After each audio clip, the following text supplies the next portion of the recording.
My name is Nathan Cole. I'm 42 years old.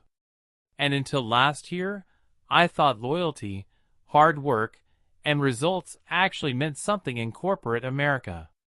I'd been with that company for 12 years. 12 long years of late nights, missed family birthdays, and weekends spent buried in data models instead of backyard barbecues. And I wasn't bitter about it, not back then. Because I believed in what we were building. I believed in the mission, the leadership, the people.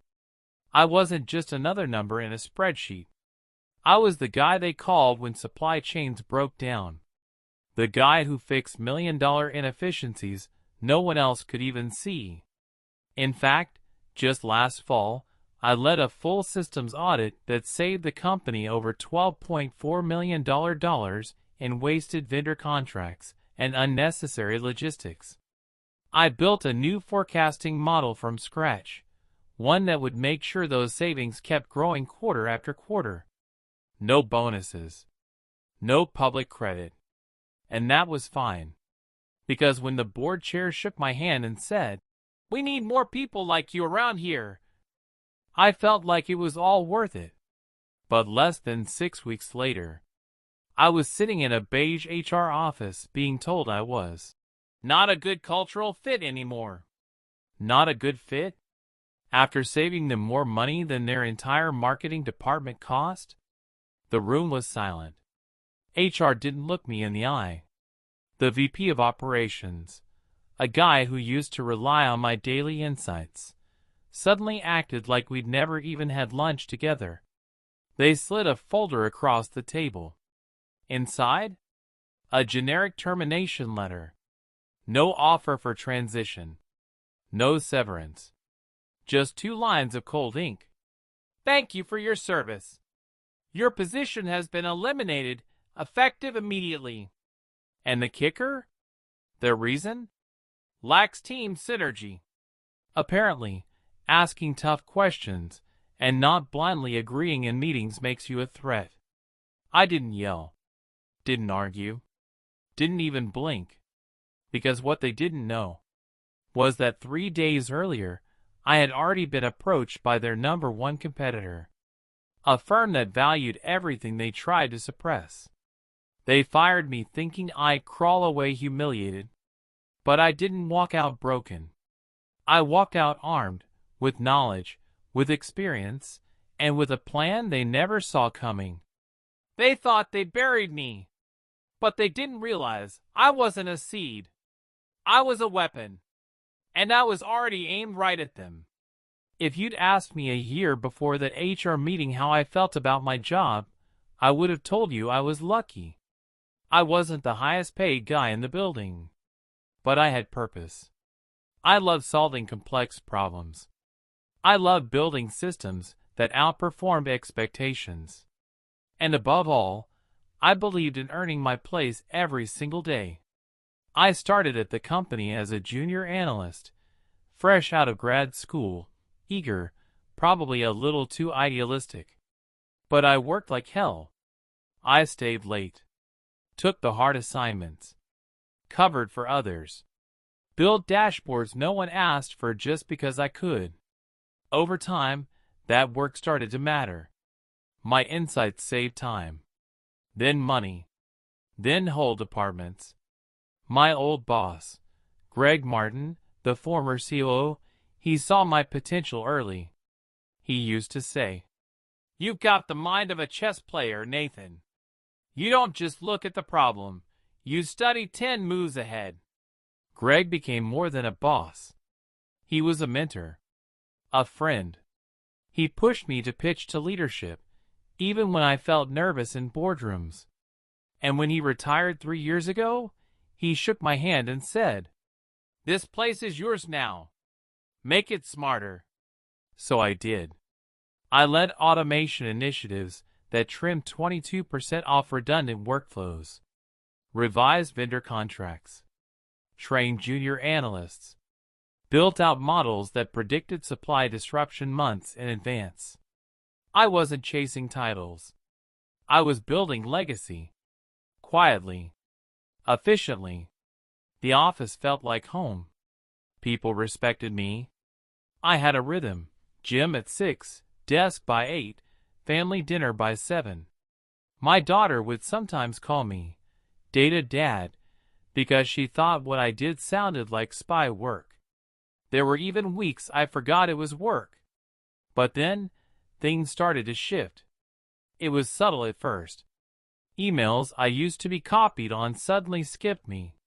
Weekly strategy meetings I always led were rescheduled without me. The new VP of Ops, Brian Lennox, brought in after Greg left. He had a way of smiling that didn't reach his eyes. He called me Nate, even though I never introduced myself that way. And he always asked to simplify my reports for the board, but somehow, when they were presented, my name was nowhere in sight. I didn't want to jump to conclusions. Corporate culture shifts all the time. New leadership meant new styles, new priorities. But then one of the junior analysts I trained, Mark, came to me, confused. He showed me a presentation Brian had given to the C-suite. And every chart, every forecast, every structure was pulled directly from a private data sandbox I had built. Word for word. Graph for graph. Mark asked me, "Did you send this to Brian?" I hadn't. But I didn't say much. I just nodded and thanked him.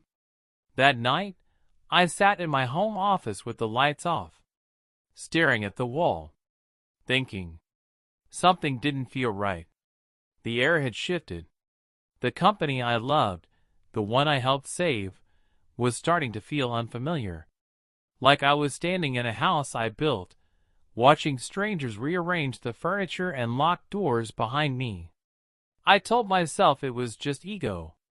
Maybe I was being too sensitive. Maybe it was just growing pains, and Brian would eventually see I wasn't a threat, I was an asset. But deep down, a whisper started in the back of my mind. Quiet at first, but growing louder every day. "They're pushing you out, Nathan." Still, I stayed quiet. I kept showing up early, kept doing the work, because that's what I was raised to do. She used to call me her hero. Then one day, she stopped. The company I once would have bled for? It had already decided I was disposable. I just didn't know it yet. There's a moment, and it's never loud, when you realize things aren't just changing, they're being engineered to push you out. It started with meetings. Weekly ops calls I once led, quietly reassigned to Brian's new initiative leads. When I'd offer insights, he'd cut me off with, "Let's park that, Nate. We'll circle back offline." He never circled back. Then came the access issues. Shared dashboards I used daily were suddenly restricted for senior use. Folders I created were moved without notice. When I asked IT, they just said, "Oh, Brian asked us to restructure permissions." Even the intern I mentored last summer, Sophia, began tiptoeing around me. Once, I overheard her whispering in the break room, "He's super smart, but yeah, Brian said he doesn't play well with others." It stung. Not because I needed validation, but because I'd always made room for others to rise. This wasn't a difference in management style. It was a slow erasure. One Tuesday afternoon, I was on a Teams call with two department heads from logistics, both of whom I'd worked with for years. As we reviewed supplier risk exposure, one of them stopped mid-sentence and said, "Sorry, weren't we supposed to get this from Brian's office?" I paused. "This model is from my team.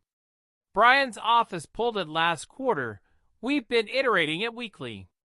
There was an awkward silence. Then a quick, "Oh, right. Got it." That night, I started combing through emails. Threads that once flowed through my inbox had vanished. Chains with procurement, legal, finance, all rerouted around me. I wasn't paranoid. I was being cut off, cleanly, precisely, like surgical removal.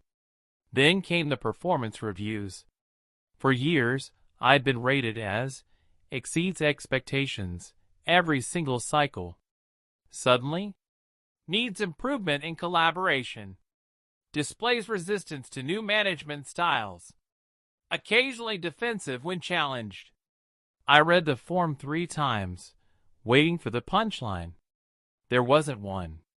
And just like that, the whispers began to formalize. HR flagged me as non-coachable.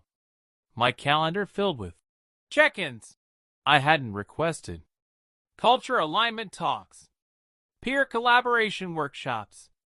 All of it felt rehearsed, but I still didn't flinch, because by now I'd seen this playbook before. Not in books, not in theory, but in real time. When a department wants someone gone, they don't fire you immediately. They make you look difficult enough so it seems justified. They bait you, isolate you, wait for one outburst. But I didn't give them one. Instead, I started listening. Late one evening, I stayed behind while the floor cleared out. Brian's office was down the hall, glass walls, blinds slightly open. He didn't know I was still there. I could see his screen, a slide deck in progress. The header read, Q4, Cost-Saving Wins and Leadership Streamlining. And right there, in bullet 2, Process Frameworks built by current staff to be transitioned to Ops Junior Team by end of Q3. Below that, my exact forecasting logic. Copied, rebranded, no attribution. And right next to it, another note. Possible reduction and Q4 redundancy. I took a breath. I didn't storm in. I didn't knock. I walked away, quietly, but in that moment, something inside me shifted. I wasn't shocked anymore. I wasn't hurt. I was calculating. That night, I booted up an old laptop I hadn't touched in months, the one with my original modeling prototypes. Files that weren't on company servers. Models that were built with my own code, under my own license, long before the company ever touched them. I knew right then. If they planned to erase me, they'd better pray I stayed silent.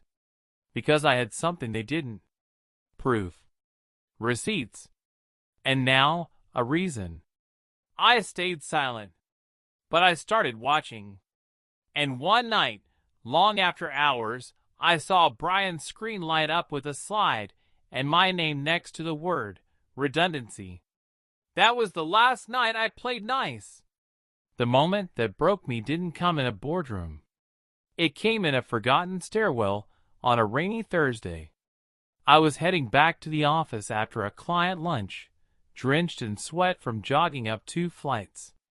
I had forgotten my badge, so I took the side entrance. That's when I heard it. Voices. 2 of them. Muffled, but clear enough. It was Brian and someone from HR. Their backs were turned, standing near the landing, just outside the conference room. I paused. He's good, no doubt. But he's a dinosaur, Brian said. We've been patient, but we need younger energy, people who know how to yes leadership, not challenge it. The HR manager chuckled. You think he's gonna go quietly? Brian scoffed. He doesn't have a choice. We've built the case. Behavioral flags. Tough to work with. Give it 2 more weeks. He'll either implode or we'll have legal cover to cut him without liability. I didn't move. I didn't breathe. I just stood there, 1 floor below them, frozen, drenched, and suddenly crystal clear. All the little red flags, the meetings, the access removals, the performance reviews, they weren't incidents. They were evidence. Planted, manufactured, designed. They were building a file on me, not because I failed, but because I made them look small. Because Brian had taken credit for a system I built, and he knew, deep down, that I could expose him. It wasn't about culture, or synergy, or teamwork. It was about ego.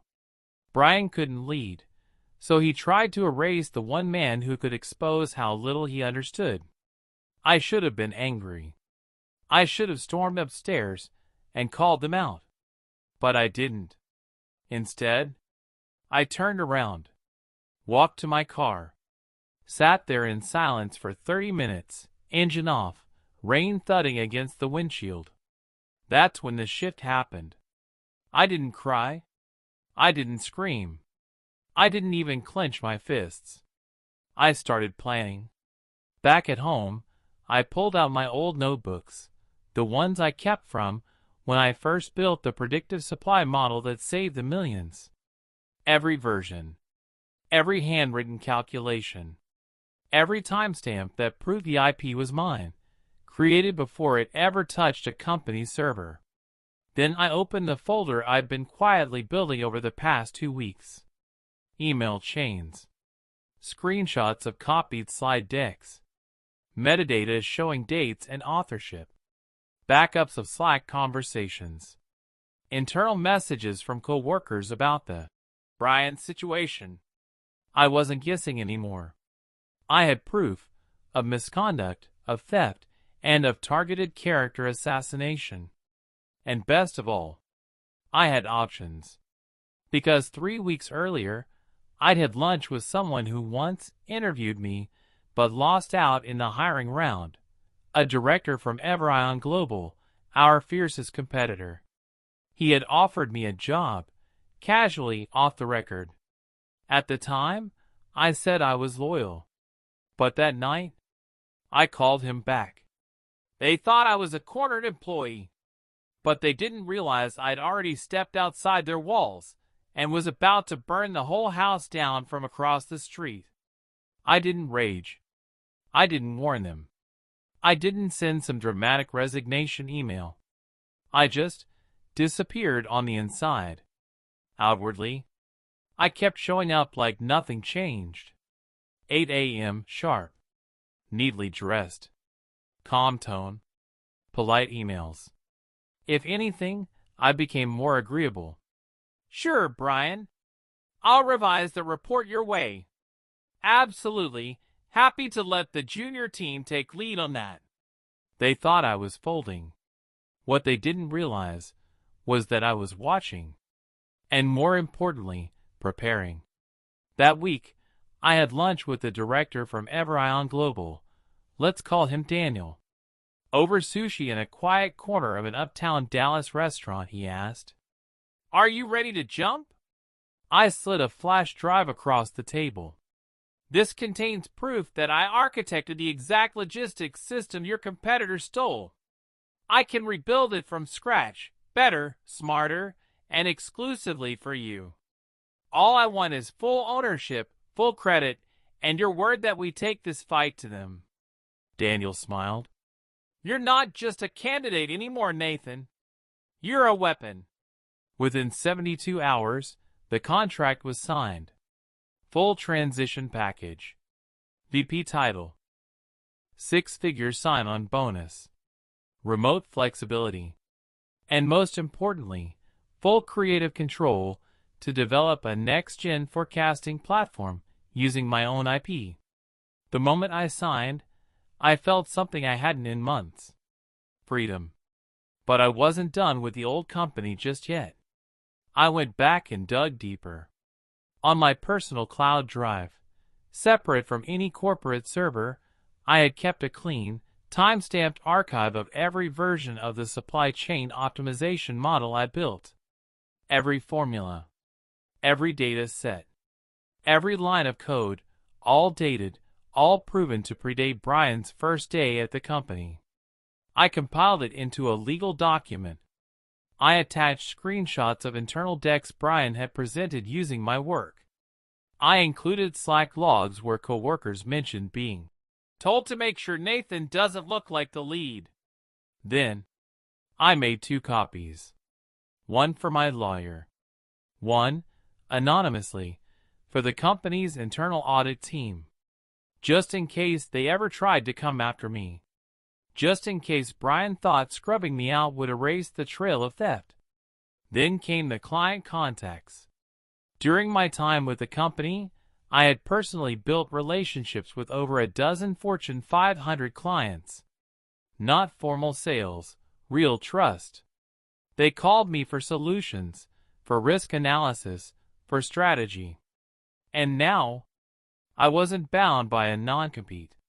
Because they fired me without cause, without severance, and without any restrictive clauses. Big mistake. One by one, I began rebuilding those bridges. Not aggressively, not disloyally. I just reached out. Hey, I'm with Everion now. Building something new. Let me know if you'd ever like to see what we're doing differently. 7 out of 12 replied within a week. For requested demos. 3 of them switched providers within 2 months. Meanwhile, back at my old company, things started slipping. Because the systems I built, the ones they copied, weren't designed to be understood by the juniors Brian handed them to. They were custom-tailored, layered, fragile if misused. One vendor was misquoted by $4.6 million. Another flagged non-compliance and paused shipment. 2 key accounts froze their contracts due to forecasting inconsistency. And suddenly, Brian had no answers. From the outside, I said nothing. No gloating. No LinkedIn rants. No, look what they did to me. Posts. I didn't need to. I let the silence work. I let results speak louder. Inside Everion, I worked in peace, building, testing, improving. Our prototype? It beat the old company's model in every metric. More accurate, more adaptive, more scalable. And Daniel? He called it the coal engine. She thought I'd never fight back. But she forgot I'd been trained to win wars without raising my voice. And this one? I was winning without ever stepping back into their building. 3 months after I left, I got a call. It was from Maria, the head of internal compliance at my old company, someone I hadn't spoken to in over a year. Nathan, she said, I know you're not with us anymore, but did you happen to see the quarterly numbers? I hadn't. Didn't need to. But I already knew what was coming. The fallout had started quietly, as it always does. First, a missed contract renewal from a long-term logistics partner. Then, a 90-day delay on an enterprise shipping integration that I had personally streamlined just 6 months earlier. Then, the cancellations began. What Brian didn't understand, what he never cared to learn, was that my systems weren't just code. They were relationships. Vendor timing, market instincts, real-world risk mitigation that couldn't be copied from a slide deck. He stripped out the human factor, and it backfired. Spectacularly. At Everion, our competing engine, the coal engine, launched just before Q4. Within 30 days, our pitch deck had 3 of their former clients signed on. Why? Because our system didn't just predict, it adapted. It didn't just react, it warned. One global distributor told us, we got more insight in a 45-minute demo than we did in 2 years working with your old firm. That's when the dominoes started to fall. Internally, Brian panicked. He started pushing the junior staff harder, blaming them for data mismanagement, firing mid-level managers who had once been his allies. But he didn't realize the biggest trap had already been triggered. See, the audit packet I sent? It landed on the desk of a board member who actually paid attention. A week later, Brian was called in for a clarity meeting. From what I've heard, it wasn't just uncomfortable, it was brutal. They had copies of the decks with my name scrubbed off, screenshots of code timestamps, emails where he claimed authorship, even whispers from legal about potential exposure. Brian tried to spin it, said I had been disruptive, said I didn't collaborate. But then the board asked one simple question. If he was so difficult, why did his systems outperform every one of yours? Silence. Brian had no answer. Because he wasn't a strategist. He was a parasite, and suddenly he had no host left to feed on. By Q2, he was gone. Fired. No press release. Just erased. A LinkedIn profile. Seeking new opportunities. No farewell email. No legacy. Poetic, really? And me? I didn't gloat. Didn't send a single message. But one night, I got a short text from a number I didn't recognize. You were right. I should have never doubted you. No name. But I didn't need one. The real win wasn't that they fell. It's that I rose without them. I was now running a full team at Everion. Paid better. Respected more. Trusted like I never had been before. My name was now attached to every innovation I created.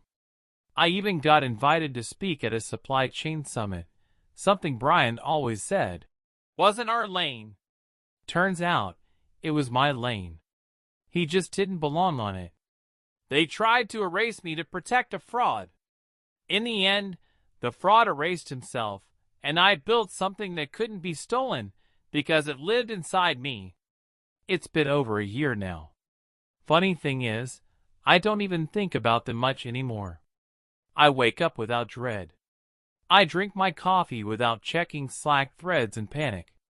I spend time with my daughter without my phone buzzing every 10 minutes. And for the first time in over a decade, I sleep like a man who has nothing to prove. Because I don't. At Everion, we've expanded our team by 40%. The coal engine? It's now powering operations across 4 continents. I've spoken at conferences, sat on panels, even mentored a few young analysts, the right way. Not to clone them, but to empower them. I've seen firsthand what happens when leaders feel threatened by talent. I promised myself I'd never lead that way. A few months ago, I passed by my old office building. I didn't go inside. I just watched it from across the street for a few minutes, the lights, the lobby, the revolving door of faces. And I smiled. Not because I miss it. Not because I want revenge. But because I finally understood. They didn't fire me because I was weak. They fired me because I made them feel weak. Big difference. You see, when you're the one who actually builds, creates, delivers, you'll always be a threat to those who only pretend to. They'll label you. Try to box you in. Undermine your name while using your work. Let them. Because what's real can't be erased. And what's yours can't be stolen, not truly. People often ask me, would you go back if they apologized? No. Not because I'm bitter, but because I finally understand my worth. And no paycheck, no title, no corner office is worth sacrificing your peace, your voice, your soul. They took my job, tried to take my credit, tried to break me quietly. But they forgot I'm not built on titles. I'm built on truth. And from that, I rebuilt my life, not for them, not for revenge, but for me.